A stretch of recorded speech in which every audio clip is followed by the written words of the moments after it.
各位听众、各位观众，大家好，欢迎来到我的频道派 TV。今天是纽约时间5月21号，星期四。今天纽约州的死亡人数达到了27853人，确诊人数是359594人，死亡率是7.75%。全美国的死亡人数达到了93280人，确诊人数是1578134人，死亡率是5.91%。今天的恐惧指数继续下降，一切都变得非常的美好。油又涨到了33块5毛6一桶，金子是1750美金一盎司。小麦和糙米也是略涨，总体的价格趋势是平稳的。那么牛肉和瘦肉猪的比例也恢复到正常。人民币对美金的比值是7块1毛1兑1美元。那么最近由这个牛津大学还有这个英国国家重症监护中心一系列单位，他们进行了一系列研究显示了说这个新冠病毒对于某些的族群具有更致命的杀伤风险。那么进行风险因素的评估呢，不光包括年龄，包括性别，包括基础病，包括贫穷，包括肥胖，那么还有很多令人难以理解的族裔的因素。那统一的这个统计结果那个79%的这个新冠病毒死亡的病人年龄超过70岁，63%是男性，那么30%呢是有心脏的问题。那么肥胖也是风险因素，体重指数高于40的人比同龄和同性别的人死亡风险高3倍。这就是为什么昨天佩洛西说川普这个身材。尽管这项研究的这个作者他惊讶地发现高血压呢并不构成特殊风险。那么但是发现了另外一个危险因素，就是族裔的血统。那么黑人和少数族裔死于新冠肺炎的风险明显的高于白人。那么研究团队呢对于年龄和性别以及其他所有医疗标准进行调整后得出的结论，黑人的死亡风险比白人高1.71倍，亚洲人的死亡风险比白人高1.62倍。那么现在已经证明了排除了任何心血管疾病、糖尿病或者肥胖症等加剧病情的危险因素以后，那么黑人和少数族裔他的死亡风险还是比白人高出了60%到70%。但是呢这个问题呢并不涉及一些种族的问题也确实没有一些政治的问题，也没有管到底这个染了病毒以后事后这个变成了重症的可能性有多高的问题。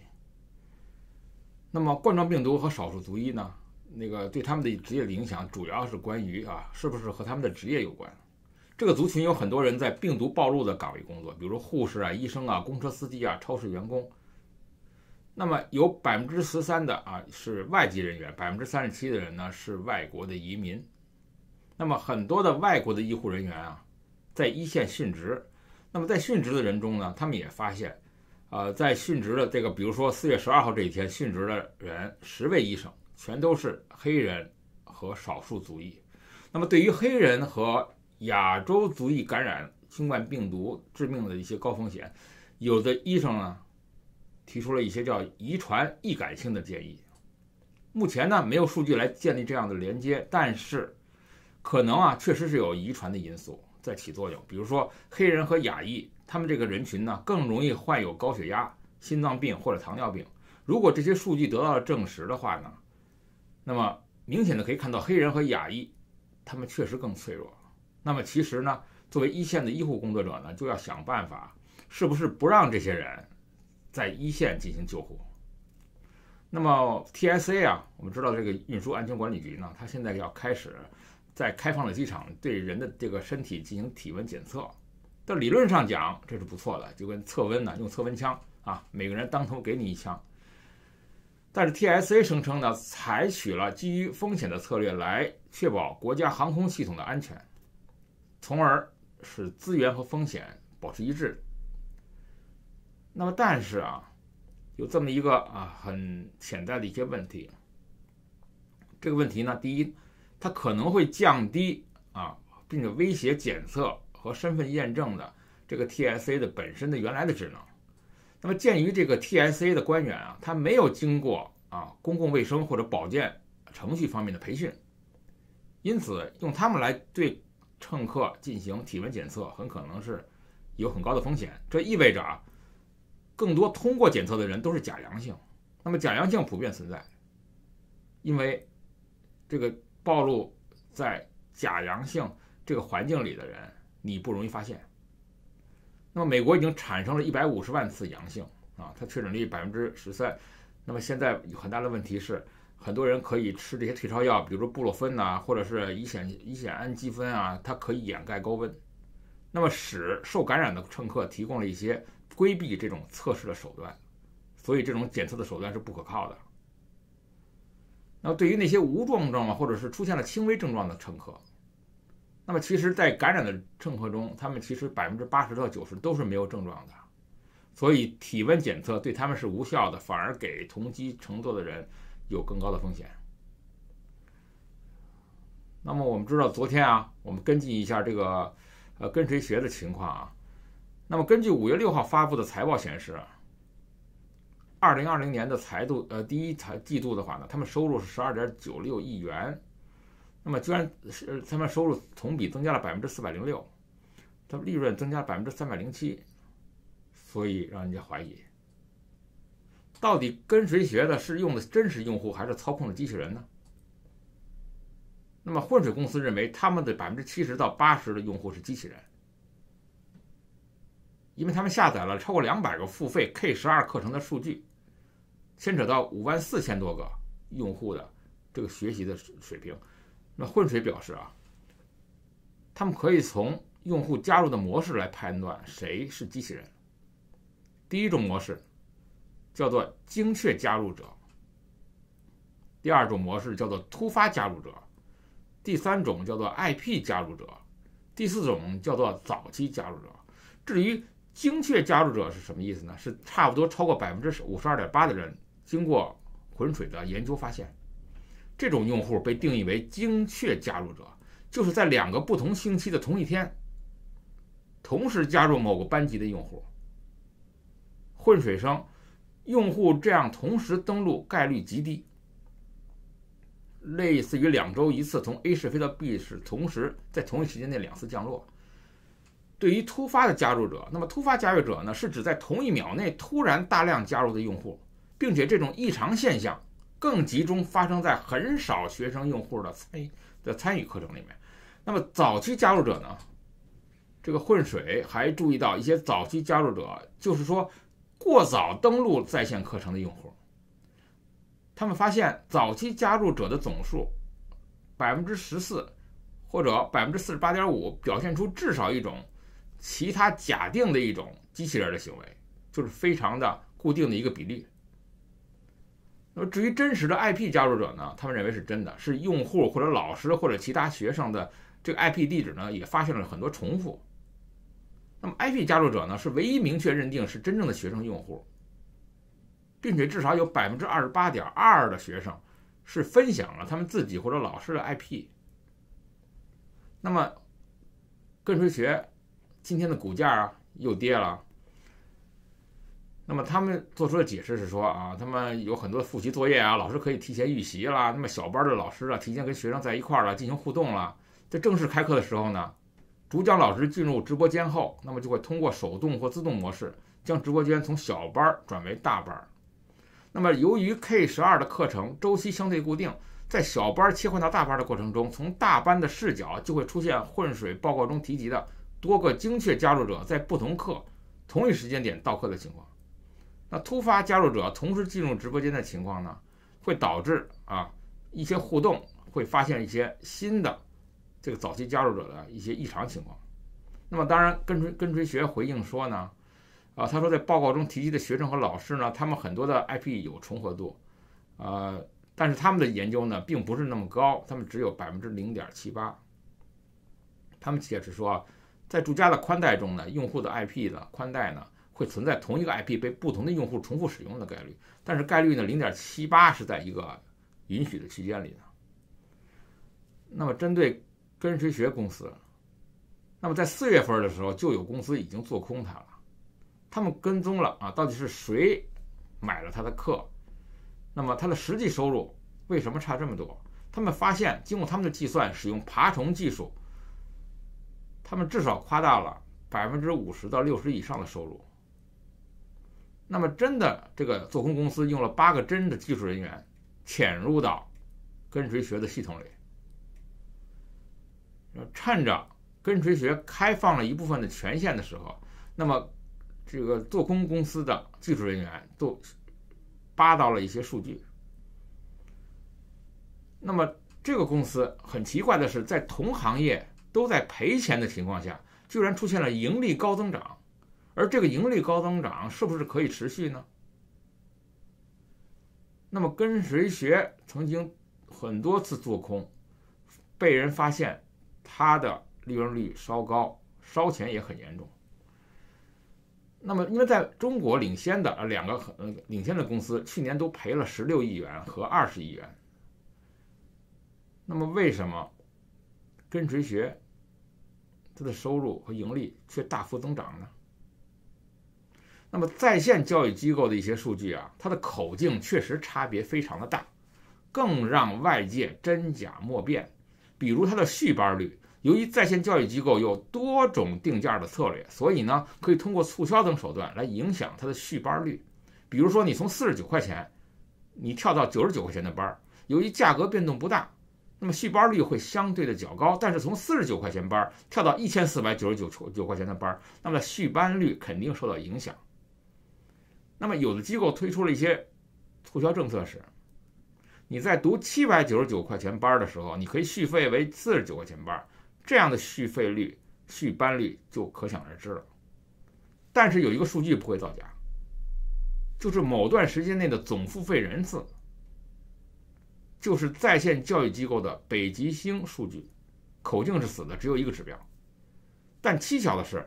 跟随学在2020年的第一季度，它的付费人次为77.4万，实现的净收入是12.98亿元。而2019年第4季度的时候，它的付费人数是112万，它的净收入只有9.35亿。为什么付费的人数少了，而它的收入却增加了呢？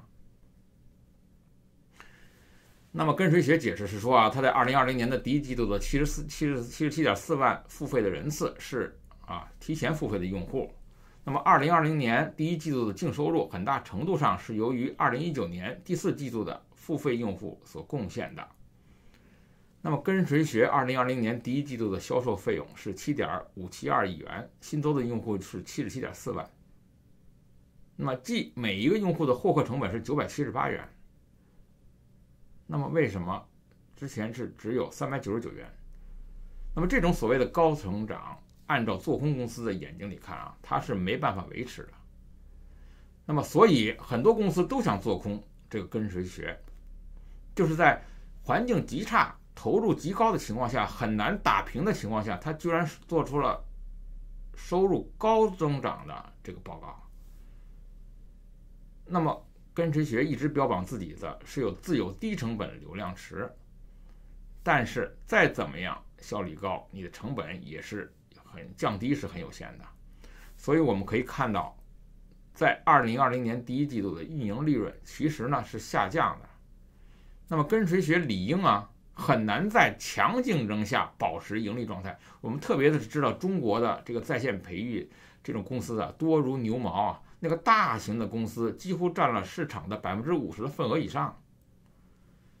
那么其实跟随学确实承认，在2017年、2018年的时候是有一波微信的红利，但是号称2019年3、4月份的时候，这个微信的红利就结束了，就是他们通过微信进行教学。那么跟随学从2018年每年都保持高速增长，他们说认为2021年也会比2020年增长得更快，但是相对呢速度会下降。主要的原因在于有的公司呢有一些自有流量，但是要放到一个高速成长的这个局里面来看，从外部购买流量对于各个在线交易机构来说都是一样的，但流量来了以后，最后的留存是不一样的。这是按照陈向东，也就是跟随学的 CEO 解释。那么对于在线机构来说那么第一个季度的大多数付费的用户是新招的学员，因此销售费用较高。那么之后呢，他们的销售费用就相对的降低了。所以他们的成本就会摊薄。所以在跟随学的解释中，市场有没有买账呢？我们清楚看到了，又跌了。那么看样子市场很可能是有一些先见这么一个事先的一个坏的印象，对于中国概念股的已经有了一个很不好的氛围。那么它的未来呢，我们还会在未来的这个后续的节目中予以跟进。我们知道纳斯达克它的计划是在6月1号准备重新开放唯一的一个实时证券交易楼层。那么纳斯达克实际上都是这个在线上交易的那么他们的交易的这个经济呢，也是要求现在必须得是戴手套、戴口罩，需要无线通话。那么主要的原因呢，是因为做期货的人呢，他们喜欢在场地里和客人进行交流。那么当然了，他们是要坐在自己的单独的办公桌旁边，使用着麦克风。那么在他们使用这个最新的 Nasdaq 的技术之前，那么我们知道华尔街呢已经给关了差不多11个礼拜了。那么在开放之前，到底有什么样的一些预防措施，使场地交易的交易员有得到更安全的保护，还是在等待推出新的规范？那么有的时候让我们考虑到很奇怪，就是在现在市场交易的时候整个市场一片是龙腾虎跃，到处我们看的是一派非常乐观的景象。就看这样子好像要在11月份川普进行大选之前市场可能会爬回3万点那么最近的联合国呢，它推出了一个新的一个措施。它措施是它有一个市场的一个建议，它建议是说要求以后在社交的群里面尽可能的不要对某一个人的性别和性向做出盲目的判断来称呼他。比如说他希望呢，联合国说不要称呼这个 mankind， 要说是 humankind， 不要说是 chairman， 要说他是 chair， 不要说 congressman， 要说是 legislator。 他就想办法把那个 man 呢永远的拿掉。比如说警察叫做 policeman， 你可以拿掉叫做 police officer。 你把这个 salesman 拿掉变成 salesperson， 把 manpower 拿掉变成 workforce。 但是最奇怪的是呢，要把这个 boyfriend 或者 girlfriend 拿掉呢变成 partner， 把这个 husband 和 wife 拿掉呢变成 spouse， 把 landlord 改成了 owner。 所以这就出现了一些文化的一些冲突。因为我们知道不要忘记每一个丈夫他曾经都是一个儿子，每一个妻子呢曾经都是个女儿，更不用说你的侄子和侄女了。那么联合国推出这种方法呢，实际上有一些政治正确的这个意涵。那么如果按照他这个逻辑的话那么以后呢就不能再叫儿子和女儿了，一定要叫成后代。那么祖父母呢也不能叫祖父也不能叫祖母，只能叫做祖先，也是等于变相的贬低了人性。而这种疯狂其实对于联合国来说应该是要结束，因为联合国没有任何行为规范可以作为全球的思想警察。这个原始的这个什么boyfriend girlfriend wife husband 应该给保留。那么千万不能再犯像奥巴马的时代所进行的这个政治正确的错误，还是要保留一些有传统文化的名词吧。那么今天我想谈一下为什么中国的大学经常培养一些愚蠢的、带有野心的精致利己主义者。那么一个人如果他拥有了他能力所不匹配的野心，他总是想获得自己能力所不匹配的掌声和赞美，那么就会成为他人的笑柄，也会给自己带来耻辱。但是中国的教育从小就是这样子的。罗素说过人生无知，但并不愚蠢，是教育使他们变得更愚蠢。可见人其实天然是有自知之明的，但是如果他周围的环境不恰当的吹捧他，给他过分的鼓励，他可能就变得愚蠢。所以溺爱导致愚蠢。可以说愚蠢都是后天习得的，并没有天然的愚蠢。上帝创造的人并不愚蠢，愚蠢是人类给自己创造的一个品性。所以在中国的小孩教育上，我们看到啊，一定要小心翼翼。如果你的老师让你的孩子立下大志，比如说治国安邦、光宗耀祖、出人头地、改变世界、栋梁之才、赢在起跑线之类的，你可要小心了。这种中国式的教育在你的孩子的心中埋下的很可能是愚蠢的种子，很可能是膨胀的野心。傲慢、自负和自夸本身就是在人性中最普遍的弱点。造成这些弱点，就是因为人高估了自己的能力，他们喜欢和自己能力不匹配的赞美。中国的学校热衷给孩子立下宏愿，却无力给予这个宏愿所相匹配的思想、情感和意志力，所以让中国的孩子每一个人都有了愚蠢的潜质。特别是那些考上985、211的所谓学霸，他们的愚蠢呢，就会巧妙地转化为野心，变成了一个精致的利己主义者。那么我们知道哈，愚蠢在不同阶层的叫法是不一样的，在小人物身上表现出来的叫愚蠢，而在大人物身上表现出来的叫做野心。所以愚蠢而精致的利己主义者，就是将愚蠢升华为野心的一群人。他们被中国教育出来，傲慢而自夸，追求自己能力和品德承担不起了这个名气。更大的问题是，那些社会底层的人也同样如此。这就是中国教育的恶果。愚蠢啊是一种罪过，但无知不是。无知的人呢，如果有自知之明，反而是一种美德。所以在中国啊，作为中国的家长啊，不管你在美国还是在中国，你教育小孩的时候，你当教育他诚实，你帮助他成为一个受人尊敬的人的同时，要记住，一定要把他教育成一个普通的人，不可以说强迫他，或者是变相的引诱他、鼓励他有一个非常大的志向。